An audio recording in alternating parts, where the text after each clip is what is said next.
Gloire à Jésus-Christ, que le nom du Seigneur soit béni, que le nom du Seigneur soit loué, que le nom du Seigneur soit célébré et que le nom du Seigneur soit magnifié dans le nom puissant de Jésus-Christ. C'est lui qui nous donne de nous retrouver encore ce jour. Alors nous voulons louer son nom et nous voulons lui dire merci pour cette opportunité qu'il nous donne de nous retrouver à ses pieds pour recevoir enseignement, instruction, orientation de sa part. Qu'il bénisse dans ces instants, qu'il les couvre de son sang précieux et qu'il repousse la distraction loin de nous dans le nom de Jésus-Christ. Bien-aimé, merci de te connecter à nouveau en moi. Merci de prendre plaisir à me suivre. Merci de continuer à m'encourager par tes vues, par tes likes, par tes commentaires, par tes partages. Et si tu ne t'es pas encore abonné, je t'exhorte vraiment à le faire. Et nous allons faire chemin ensemble dans le nom de Jésus-Christ. Je suis dans cette série de vidéos et de conseils sur les conflits conjugaux et leur gestion. Dans la dernière vidéo, j'ai parlé un peu des conflits conjugaux relatifs aux parents. Amen. Aujourd'hui, je vais parler des amis, des connaissances, des voisins et autres. Vous savez, c'est des personnes qui sont autour de nous, à l'instar de nos parents, mais qui influencent d'une manière ou d'une autre nos relations conjugales, notre vie de couple. Ils influencent d'une manière ou d'une autre. Pour les camarades, pour les connaissances du quartier ou vraiment les camarades de classe et autres, bon, c'est des camarades. En fait, ce n'est pas des personnes qui vont venir perturber véritablement notre vie de couple, notre foyer. Donc, je ne vais pas trop m'attarder sur eux. Mais dans ce lot des amis et connaissances là, je vais parler des amis et je vais parler des voisins. Alléluia. Parce que les amis influencent directement notre vie de couple. Les voisins également influencent notre vie de couple. Alléluia. Vous savez, un ami, il est très important parce que c'est un confident, c'est une personne de confiance, c'est un conseiller. Alléluia. Et l'ami, généralement, il a été un catalyseur ou elle a été un catalyseur de notre foyer, de notre rencontre. C'est-à-dire, c'est des personnes qui ont participé à des fois à la rencontre que nous avons eue et qui a abouti aujourd'hui à notre foyer. Donc, c'est des personnes qui sont très importantes. C'est des personnes que nous devons vraiment considérer, nous devons respecter parce que d'une manière ou d'une autre, elles ont contribué véritablement à la fondation de notre foyer. Il ne faut pas l'ignorer. Donc, l'ami est véritablement important. Alléluia. Mais ce que nous devons savoir, c'est que dès l'instant que nous ne sommes plus seuls, dès l'instant que nous vivons en couple avec quelqu'un, avec une fille, avec un homme, alors il faut comprendre que l'ami ne doit plus être au-dessus de ton mari. L'ami ne doit plus être au-dessus de ta femme. Même si c'est cet ami-là, c'est cette amie-là qui a été un catalyseur de votre union, ne mettez pas cet ami-là au-dessus du mari ou de la femme. Non, ne le faites pas. Alléluia.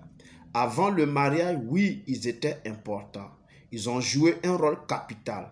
Mais maintenant que vous êtes en couple, il faut comprendre que désormais, c'est ta femme qui est numéro 1. C'est ton mari qui est numéro 1. L'ami là n'est pas au-dessus de ton mari. L'ami n'est pas au-dessus de ta femme. Alléluia. Il y avait des choses que vous partagez ensemble entre amis. Mais maintenant, tu n'es plus célibataire. Tu es marié désormais. Les endroits que vous fréquentiez ensemble en tant que célibataire, tu ne dois plus fréquenter ces lieux. Alléluia. Ce n'est pas dire que tu as abandonné ton amitié ou bien tu as abandonné ton ami. Non. Tu ne peux plus aller là-bas. Pour y aller, il faut une permission.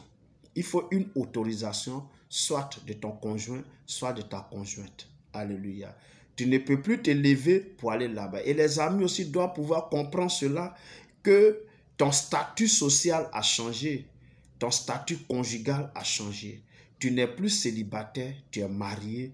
Et donc, désormais, tu n'es plus seul, tu vis avec quelqu'un. Et que la décision de cette personne, elle est importante désormais dans les relations amicales que nous entretenons. Ça, les amis doivent le comprendre. Ce n'est pas un truc du genre, non, c'est à cause de moi, vous êtes ensemble aujourd'hui, c'est moi qui ai fait que tu l'as marié, c'est moi qui ai fait que tu l'as... Non, ce n'est plus à ce stade. Désormais, c'est vrai que tu as joué ce rôle important, mais désormais, c'est le mari qui va donner la permission. Elle a besoin de la permission de son mari, il a besoin de la permission de sa femme avant de faire une sortie avec toi, l'ami. Il faut que tu le comprennes. Et dans le foyer là, il y a des choses qu'on ne dit plus aux amis. Il y a ce qu'on peut dire aux amis, mais il y a ce qu'on ne dit plus aux amis. C'est des choses secrètes. C'est un peu comme les secrets d'État. Ça, c'est votre foyer. Ça, c'est votre vie conjugale. Parce que si ton foyer brûle demain, l'ami, il est hors. C'est toi qui es dans le feu. Alléluia. Il peut peut-être te consoler, te soutenir, mais ce n'est pas lui qui vit la situation, c'est toi qui vis ta situation. Donc, il y a des choses secrètes qu'il ne faut pas dire aux amis. Parce que le faisant, lui également, parce qu'il était avec toi. Maintenant, toi, tu es marié, rarement tu es avec lui maintenant, mais il s'est attrapé d'autres amis avec lesquels il est. Il va porter cela à ces derniers-là et de bouche à oreille, votre secret de foyer-là va se trouver au dehors et vous allez être surpris. C'est pourquoi il y a des choses, quand on est marié, on ne raconte plus aux amis, même s'ils sont intimes, même si c'est des personnes de confiance, même si c'est des personnes qui sont très importantes pour nous. Alléluia. Et puis, l'expérience a montré également que ton amie femme là, toi la femme là, l'amie femme, ta copine là, hein, elle peut, comment je vais dire ça, c'est-à-dire, elle peut t'envier, elle peut te jalouser, parce que tu es trop à l'aise dans ce foyer-là. C'est-à-dire qu'elle t'a certainement conseillé de marier cet homme, mais elle ne pensait pas que cet homme était aussi trop gentil et qu'il allait te mettre à l'aise, que tu allais être à l'aise. Elle envie ta place, donc elle peut chercher à séduire ton mari. Donc, il faut faire beaucoup attention. Les hommes là, ils ne sont pas trop longs. Il suffit que la femme le séduise, il peut tomber dans le pot facilement. Alléluia. Tu vois, ton ami garçon là, il peut flasher sur ta femme. Ta femme peut être le modèle de femme qu'il aime. Peut-être que lui-même il la voulait, mais tu l'as dévancé. Tu as été le premier à courtiser cette dernière. Et comme tu es son ami, il n'a pas voulu interférer dedans et il t'a laissé faire et tu l'as marié. Mais derrière, il continue donc de flasher sur elle. Donc quand tu viens lui dire certaines choses sur ta femme, il va les saisir et il va venir te torpiller, il va venir taper dans ton dos comme on le dit à Abidjan. Alléluia. Donc, l'ami là, il est important, mais il peut parfois être un pire ennemi. C'est pourquoi quand on vit en couple, il faut faire très attention aux amis. Tu étais célibataire, il n'y avait pas de problème. Mais aujourd'hui, tu es marié, alors l'ami, là, il faut pouvoir lui donner une place qu'il faut. Alléluia. Mais pas la place de choix. La place de choix, là, c'est ton mari qui l'occupe, c'est ta femme qui l'occupe désormais dans ta relation. Amen. À côté des amis, il y a les voisins.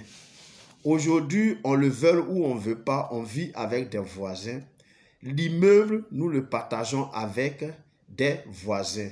On partage les mêmes paliers, les mêmes immeubles, les mêmes cours, ou bien on est dans les mêmes cités. Et les cités, c'est des villas. Et les villas mitoyens. Donc, on est souvent voisins. On a un voisin, on a une voisine, etc., etc. C'est des personnes qui sont également importantes dans notre vie de couple, dans notre foyer et dans notre vie Parce que comme on le dit à Abidjan, le voisin est le premier parent. La première personne qui te secoue en cas de besoin, là, c'est ton voisin d'abord. À 1h du matin, à 2h du matin, si tu as besoin de secours, c'est chez le voisin que tu vas aller taper d'abord. Avant même d'avoir le reflet d'un parent qui se trouve à 10 km de toi. Un ami qui se trouve à 25 km de toi. Avant que ce dernier n'arrive là, c'est le voisin qui te secoue. Donc le voisin est très important. C'est pourquoi avec le voisin, nous devons avoir des relations cordiales, des relations aimables. N'est-ce pas? C'est-à-dire mener une relation de bon voisinage. N'est-ce pas? Il faut considérer le voisin, il faut le respecter et il faut lui donner la place qui lui est échue. Alléluia. Il faut être disponible pour lui, le soutenir dans les moments difficiles, lui apporter ton soutien. Ça peut être un conseil, ça peut être une prière, n'est-ce pas? Et si tu as les moyens matériels, financiers pour l'aider, il faut le faire. C'est ton voisin. Alléluia. Et puis, quand c'est le moment de joie, de baptême, de mariage et autres, ou tout autre événement de joie qui est organisé dans la maison du voisin, bon ben tu peux participer, aller t'asseoir pour le féliciter, etc. Voilà, ça c'est le bon voisinage. Amen. Mais ça s'arrête là. Alléluia. Le voisin ne doit pas être celui qui vient influencer ta vie de couple. Parce que le voisin, c'est quelqu'un que tu croises sur ton chemin de la vie. Parce qu'un matin, tu peux déménager de cet immeuble, tu peux déménager de ce quartier, tu peux déménager de cette cour. Ou bien c'est lui qui part. Et une fois il est parti, c'est fini. C'est de temps en temps, vous allez vous rencontrer dans la ville comme ça. Hey, ça fait longtemps, un voisin, c'est comment ça va, etc., etc. Voilà, c'est tout. Alléluia. Donc, le voisin là, il ne faut pas le laisser venir influencer votre vie de couple, votre foyer. Il faut lui donner la place qu'il lui faut. Amen. Je vais parler aux femmes par rapport aux voisins. Vous voyez, on vit souvent dans le même immeuble ensemble, on vit dans la même cour ensemble, on vit dans la même cité, mais on n'a pas la même capacité financière, on n'a pas la même force financière. Tu ne sais pas où le voisin gagne son argent. Quelle est sa source de revenus? Toi, tu es un enfant de Dieu. Toi, tu es un chrétien. Tu te contentes de ton salaire seul. Alléluia. Ou alors, tu te contentes de tes revenus que légalement tu gagnes. Amen.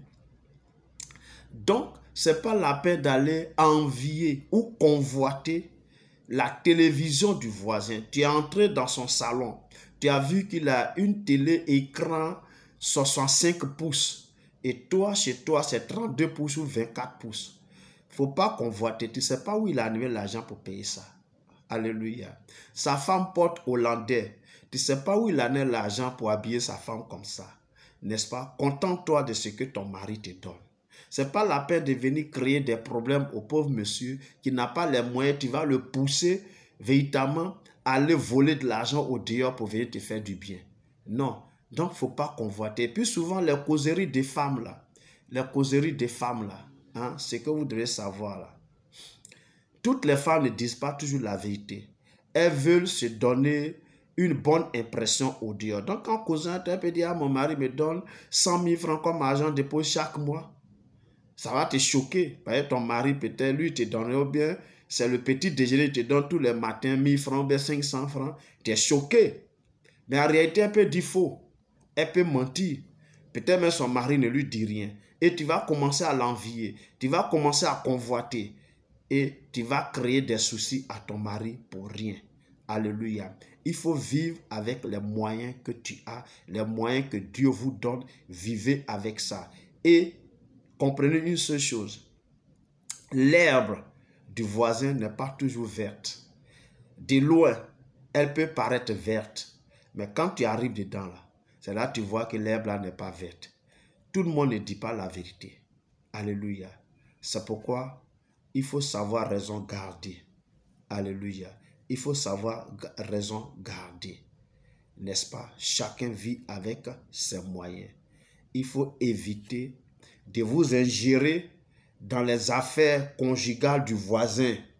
Si le voisin vient te parler de ses soucis conjugaux, donne-lui conseil. C'est tout ce que tu peux faire. Ce n'est pas à toi d'aller t'ingérer dedans ou bien d'en parler au dehors. N'oubliez pas une seule chose, ce que tu sèmes là, tu vas récolter ça. Si le voisin a eu confiance en toi et puis il est venu se confier à toi en te dévoilant certains secrets, peut-être c'est à cause de ton statut, à cause de ton âge, à cause de ton comportement, de ton attitude. Il te voit en personne sage. C'est quoi? Il est venu vers toi. Appréhende le problème avec sagesse. Résous-le de façon sage, mais ne le divulgue pas. Même pas à ta femme, ne le dis pas. Il y a des choses de ton voisin que tu ne dois pas dire à ta femme, parce que les femmes, elles parlent vite.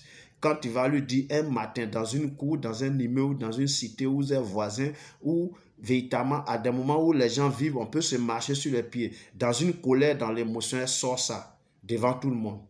C'est pas bien. Donc, à des moments, il faut savoir raison garder. Donc, je sais que ce que j'ai dit n'est pas exhaustif, mais je donne un peu une orientation. Donc, voici comment il faut gérer les voisins, voici comment il faut gérer les amis. Alléluia. Parce que si c'est mal géré, ça peut créer des conflits conjugaux. Et si ces conflits sont mal gérés, ça peut aboutir à la rupture et au divorce. Alléluia. Alléluia.